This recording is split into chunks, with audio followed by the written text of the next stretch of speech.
At dawn, over a warm blue ocean, a thin line of blips began to creep across a radar screen.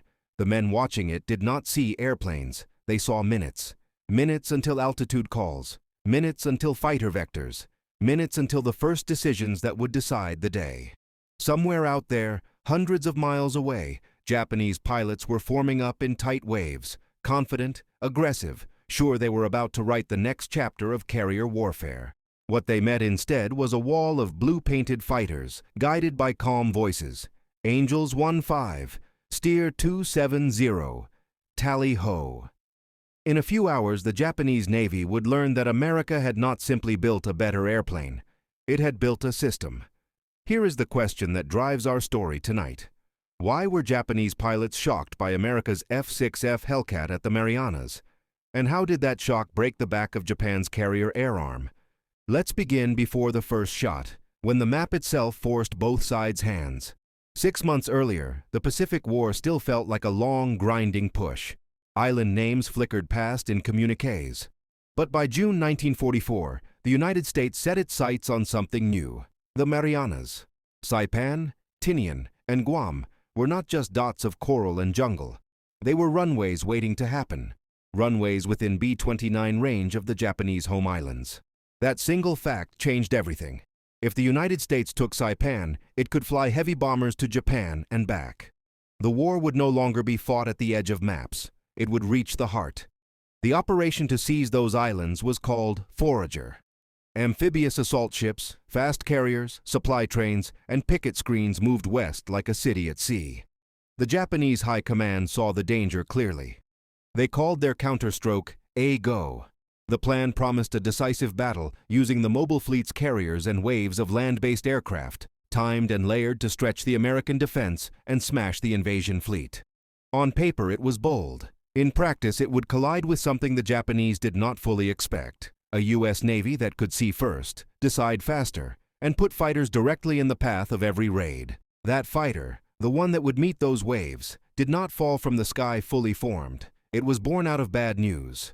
In 1942, the Navy learned painful lessons fighting the A6M-0. The answer was not a slightly better Zero. It was a different kind of knife for a different fight. Grumman's F6F Hellcat took shape around a powerful Pratt & Whitney R2800 engine, brutal torque and reliability that a carrier pilot could trust. It carried 6 heavy .50 caliber machine guns with deep ammunition belts, enough for multiple engagements. The cockpit sat inside a tough airframe with armor plate and self-sealing fuel tanks. The landing gear was stout. The canopy gave good visibility. It climbed hard, dived faster, and, crucially, it let an average pilot become a reliable wingman on day one. Even the way it absorbed punishment mattered. Japanese fighters could be razor-sharp at low speeds, but they were lightly built and lightly protected.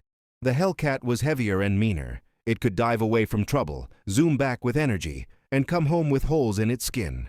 When a pilot is learning the craft at sea, that kind of forgiveness means lives saved and experience retained.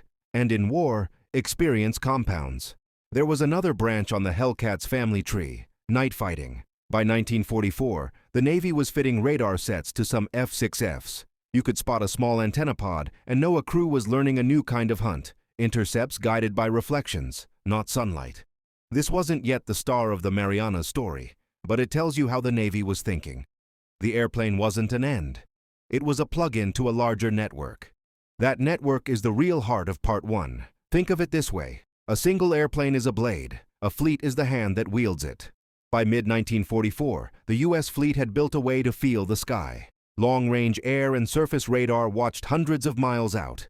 Picket destroyers and cruisers pushed that sensing edge even farther. Deep inside the carriers, combat information centers, CICs, glowed with filtered light. Plotters tracked courses on grease pencils. Talkers repeated bearings and altitudes. Fighter direction officers watched those radar sweeps and turned them into orders. Headings, heights, and timing for the combat air patrols orbiting far from the task force. If you've never heard of fighter direction, think of it as air traffic control with a knife in its teeth. The job wasn't to guide jets gently to runways. It was to put fast-moving fighters directly in front of enemy raids at the right altitude, with the sun at their backs if possible, and to do it again and again before any bomb ever glimpsed a carrier deck. The Hellcat thrived in that world. It had the legs to loiter, the speed to pounce, and the toughness to fight more than once in the same sortie. The machine extended down to the deck plates. The flight crews who armed and fueled the aircraft had drilled their routines until they were a kind of music. The ordnance fit matched the mission.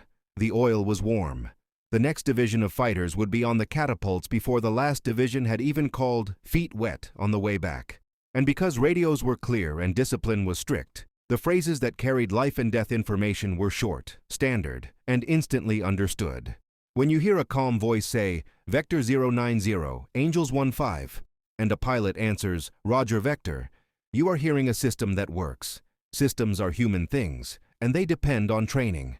Here, the U.S. Navy had something the Japanese did not by mid-1944, a pipeline. Stateside, thousands of pilots were cycling through primary, intermediate, and advanced training. Carrier qualification wasn't a rumor, it was a curriculum. Gunnery was taught and measured. Formation flying was drilled until it was muscle memory. Those men did not all become aces. They became something more important, reliable.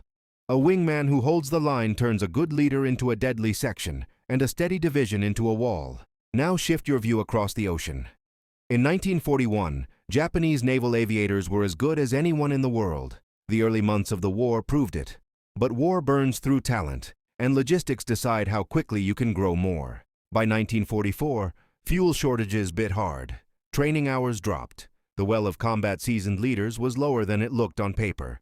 Many new pilots were brave and eager, but they had fewer hours in type and less time shooting, diving, and climbing with a mentor beside them. They would be asked to fly into a defense unlike anything they had seen. Their airplanes told a similar story. The A6M0 remained the backbone of carrier fighter groups. It was still agile and lethal in a turning fight at low speed. But the air war had changed. At higher speeds, in dives and zooms, the heavier, stronger Allied fighters were now dictating terms. The Zero had no armor plate for the pilot and no self-sealing fuel tanks. Hits that a Hellcat could shrug off could turn a Zero into a torch. Japan had newer fighters, but they were too few, too late, or not on the carriers that mattered in June 1944. Intelligence tilted the table further. In the spring of 1944, a Japanese staff aircraft went down in a storm over the Philippines. Local guerrillas and Allied teams recovered a package of documents, operational plans that outlined how the Imperial Navy intended to fight its decisive battle. Those Z-Plan papers did not hand the U.S. a magic button, but they did sketch out the enemy's thinking, force structure, routes, and the intention to use land-based air to supplement carrier strikes. Weeks before American Marines stepped onto Saipan's beaches, analysts in quiet rooms had absorbed that picture. Fighter directors and admirals knew roughly how the other side hoped to win. Put the pieces together. On one side, a fleet that could watch the horizon electronically, with fighter directors who could push squadrons to intercepts at the edge of radar range, flying a rugged, powerful fighter that rewarded discipline and energy tactics. On the other, a fleet with brave pilots and a famous fighter, but fewer training hours, thin protection, and a plan that required mass strikes to break through a layered defense. The outcome was not fated, but the balance of preparation was clear. And so we return to that radar scope at dawn. The first inbound raid forms as a ghostly arc. Controllers call bearings, Hellcats nose down from their patrol orbits, throttles forward, props biting. The pilots do not hunt on luck. They fly to a point in space chosen for them by men who can see what they cannot. The Japanese formations, spread across the sky, are about to enter a world where the first sight a young pilot gets is a dark blur crossing his nose at high speed, 6 heavy guns already spitting fire. This is why the F6F Hellcat mattered at the Marianas. Not because it was perfect, but because it fit the hand that held it. It was the right tool for a fleet that had learned to turn information into action. It carried the weight of a strategy built far from the front. Factories that delivered engines on time, training squadrons that did not cut corners, and a doctrine that turned dozens of individual fighters into one moving shield. The sky was quiet at first, just heat, haze, and a flat blue horizon. Then the radar scopes bloomed. A thin arc of returns appeared, far out, moving fast. The men in the combat information centers didn't see airplanes. They saw angles, angles for interception, angles to put fighters in the right place at the right time. Out there, beyond the curve of the world, Vice Admiral Jisaburo Ozawa's mobile fleet was launching its first hammer blow. Hundreds of pilots believed they were about to smash into the American invasion of Saipan and shatter it. Here is our question tonight. How did the US carriers turn those hammer blows into broken waves? And why did Japanese pilots feel shocked by what hit them? Start with who brought what to the fight. Ozawa's force was the pride of the Imperial Navy. Big fleet carriers and light carriers, 9 decks in all, loaded with fighters, dive bombers, and torpedo planes. Backing them, land-based aircraft on islands to the west were ready to add weight with long-range strikes. On the other side, Task Force 58, under Vice Admiral Mark Mitcher, was a city at sea. 15 American carriers, fast battleships, cruisers, and destroyers, carrying roughly twice as many carrier aircraft as the Japanese. But the numbers only hint at the truth. What mattered most on 19th of June 1944 was how those airplanes were used. The Americans stacked their defenses in layers. Far out were radar picket ships, destroyers and cruisers watching the sky. Inside that ring, carriers kept combat air patrols, the CAP, circling at different heights. In each carrier's darkened center, the Combat Information Center took the radar picture and turned it into orders. Fighter direction officers used bearing, range, and altitude to vector Hellcats toward the enemy long before any bomb aimer could see a ship's wake. Mid-morning, the first Japanese raid appeared on the scopes as a ghostly smudge. Controllers began to talk. Bogey 270, Angels 15. Up in the sun, divisions of F6F Hellcats pushed their throttles forward and slid into a shallow dive. The geometry was simple and deadly. Meet the raid well ahead of the fleet, hit it at an advantage in height and speed, then turn the intercept into a running fight that broke the formation apart. The first clash happened far from the carriers. The Hellcats came in high, keeping their speed. They didn't linger in flat turns where the Zero was still dangerous. They fired in short, heavy bursts, 6 50-caliber guns punching holes through aluminum and fuel lines, then used their weight and power to climb back out. The sky turned into a long series of short ambushes. Some Japanese aircraft slipped past and found the outer screen. A few bombs splashed near the picket ships. One wave lost its cohesion entirely and scattered. By the time pieces of the first raid reached the main body of Task Force 58, they were tired, low on fuel, and alone. A second raid followed, and the pattern repeated. Radar saw it first. Controllers placed the CAP in front of it. The Hellcats hit hard at range, and again the formation broke. A handful of attackers pressed on. One managed to drop a bomb that struck an American battleship, proof that even a tight defense could not stop every attacker, but the ship held formation and kept fighting. For hundreds of pilots, the day now felt upside down. The Japanese were supposed to dive onto the enemy fleet. Instead, they met disciplined fighters in the empty sky and never reached the targets they had trained to kill. By early afternoon came the third and fourth raids, launched in hope that weight and repetition would finally open a hole. But momentum had shifted. The American pilots were now warmed up, talking crisply on the radio, reading the intercepts like a play they knew by heart. Below them, the anti-aircraft screen tightened. 5-inch guns threw up barrages fused to explode near fast-moving targets. Lighter guns stitched the approaches with tracers. Together with the CAP, that fire formed a bubble that punished any aircraft that slipped through the outer fights. For the Japanese, every mile forward cost blood and time. Every mile home stretched longer as fuel gauges fell. Amid this chaos, one short, sharp story shows how the day felt from a cockpit. Off the carrier Lexington, a young Hellcat pilot named Alex Vrasiu clawed up to meet a string of dive bombers, the sleek D4Y Judy. He did not waste speed. He did not tangle. He stalked the line, firing only when the range was true. In minutes, he shot down six in 8 minutes, using so few rounds that his gun bays still held most of their ammunition when he landed. It wasn't luck. It was discipline, energy fighting, and a machine built to hit hard and live to hit again. While fighters and flak ruled the daylight above the task force, a different kind of hunter waited far to the west. American submarines had slipped into the ocean lanes near the mobile fleet. Near noon, USS Albacore found the biggest prize of all, the brand new carrier Taiho. A single torpedo hit did not sink the ship at once, but gasoline fumes spread below decks, and poor damage control turned a wound into a death sentence. Later, Taiho exploded and went under. Not long after, USS Kavala struck the veteran carrier Shokaku with a tight spread. She burned, listed, and sank. In the span of hours, Japan lost 2 first-line flight decks. Those losses were more than steel and wood. They were the homes that Japanese aviators needed to land on after their long, desperate flights. Every pilot still airborne now carried a second fear. Even if he survived the fight, would there be a deck for him at the end? By late afternoon, Ozawa's air groups were shattered. Hundreds of aircraft were gone, many killed in the outer intercepts, many more lost to anti-aircraft fire, to the sea, or to fuel exhaustion on the long road back. He turned his fleet away to the west, trying to save what remained. The Americans had paid a price too. Patrol fuel burned fast, and the long fights pushed pilots and planes to the edge. But the task force remained intact. The invasion of Saipan went on. The question for Mitcher was no longer whether his carriers could survive. It was whether they should strike back now, with the sun already bending toward the horizon. This is where tactics collide with courage.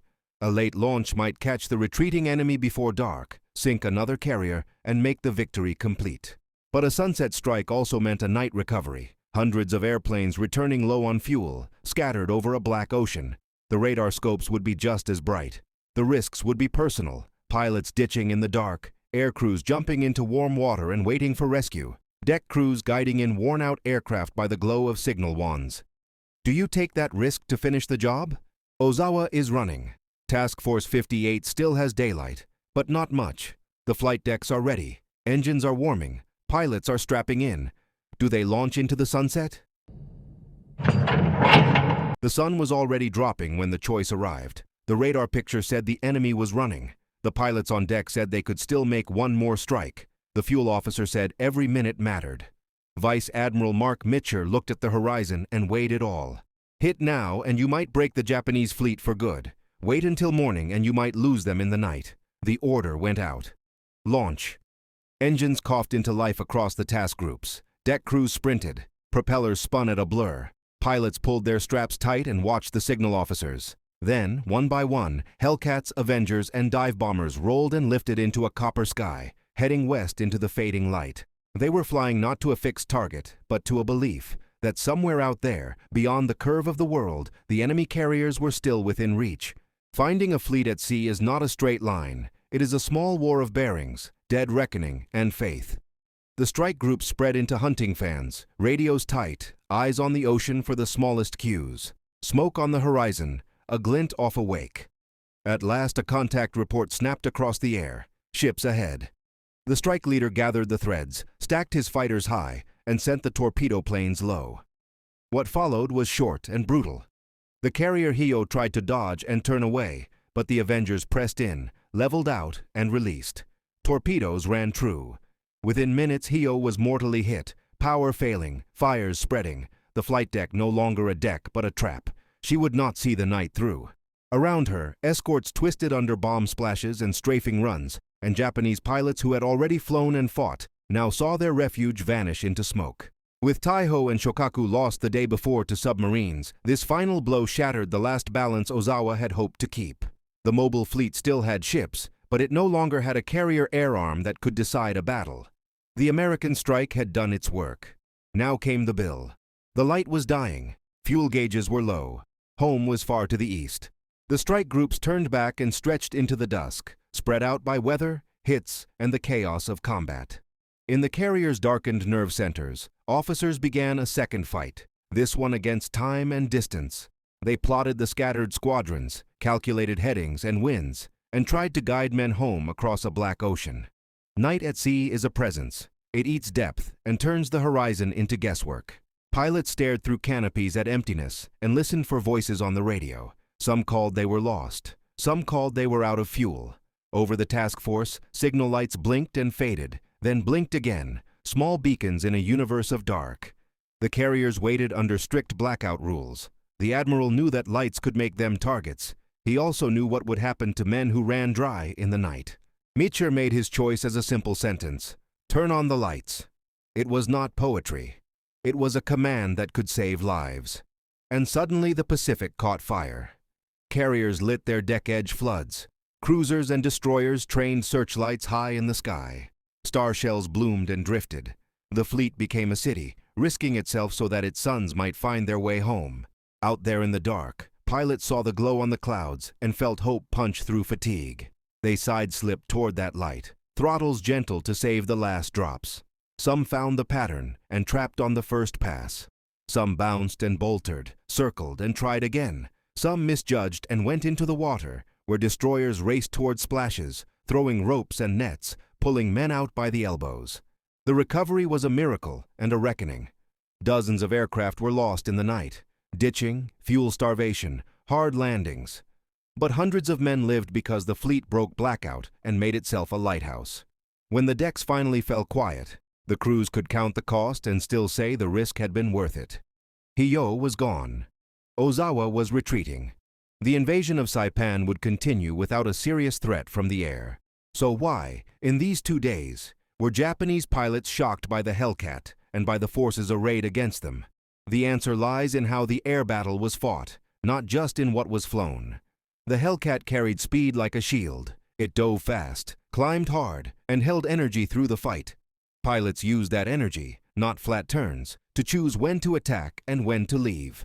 Its 6 heavy machine guns turned short, measured bursts into kills, and its armor and self-sealing tanks let damaged pilots come home to fight again. But the airplane was only one arm of a larger body. Radar and fighter direction put those Hellcats at the right altitude ahead of every raid. Combat information centers saw the battle long before human eyes could. Picket ships pushed the radar horizon outward and bought minutes, precious minutes, that could be turned into geometry and altitude. Trained pilots filled the cap in layered orbits, ready to be pointed like a spear. Below, anti-aircraft fire, guided by new fuses and practiced crews, tightened the bubble. And deep in the American rear, a training pipeline produced wingmen and leaders who spoke the same language in the air, who trusted their doctrine, and who could fly the plan without burning energy in confusion. Across the line, Japanese pilots still had courage and skill. But courage does not refuel tanks or add armor plate. Years of attrition had thinned their veteran corps. Fuel shortages had cut training hours. Many arrived in combat with fewer flights in type, less gunnery, and little experience under a guiding controller. Their Zero fighters could still turn inside a careless opponent at low speed. Yet in 1944, the fight no longer lived there. It lived at high speed, in slashing attacks and disciplined climbs, where the heavier, tougher Hellcat ruled. The shock the Japanese felt was the shock of meeting a system designed to deny them every strength and punish every weakness. By the time the sun rose after the night recovery, the shape of the Pacific Air War had changed. In 2 days, Japan had lost 3 carriers, Taiho, Shokaku, and Hiyo, and hundreds of aircraft. More important than the metal was the human loss. Irreplaceable carrier air groups, the living memory of tactics and timing, scattered into the sea. The Imperial Navy would sail again, but not as the master of carrier battle. At Leyte Gulf a few months later, Japan's remaining decks would go to sea as bait, a decoy force to pull American strength away from the real fight. The age of true Japanese carrier duels was over. What remains is meaning. The Marianas taught that an airplane is only as strong as the system that sends it into the sky. The Hellcat was a great fighter because it fit a doctrine, a training culture, and a fleet that had learned to turn information into action. We meet the aces who carried it to its final score, and we ask a last question. When the war ended, what legacy did the Hellcat leave in every carrier that launched a fighter into a wide, empty sky?